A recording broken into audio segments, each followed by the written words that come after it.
मुख्यमंत्री देवेंद्र फडणवीस यांनी वाहतूक व्यवस्थेत मोठा बदल करण्याची घोषणा केली आहे। चलन घेणाऱ्या सर्व वाहतूक पोलिसांना आता बॉडी कॅमेरे देणार आहोत असं त्यांनी सांगितलं।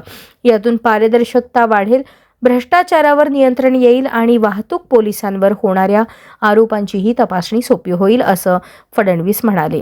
नागरिक आणि पोलीस दोघांचेही संरक्षण करण्यासाठी हा निर्णय महत्त्वाचा ठरेल। राज्यात नवीन तंत्रज्ञानाची अंमलबजावणी करून वाहतूक शिस्त कडक करण्याचा सरकारचा प्रयत्न दिसतोय। चालनाची अथॉरिटी ज्यांना आहे, ट्रॅफिक पोलीस, त्यांनी बॉडी कॅमेरा असेल तरच चालान करता येईल अशा पद्धतीचं त्यांनी आता त्या ठिकाणी नियम केलेला आहे। सगळी भांडणं, वाद विवाद हे चालानच्या दरम्यान खूप होतात। म्हणजे मेरे को पहचानता नहीं क्या असे सांगणारे लोक आहेत आणि तू किसके औलाद आहे म्हणणारे लोक आहेत। त्याच्यामुळे या संदर्भात जर बॉडी कॅमेरा असला तर या सगळ्या गोष्टी मिनिमाइज होतील आणि भविष्यातही काही लिटिगेशन झाले तर त्यात आपल्याला सोपं पडेल आणि म्हणून टप्प्याटप्प्याने बॉडी वॉर्न कॅमेरा हा आणण्याचा देखील शासनाचा विचार आहे।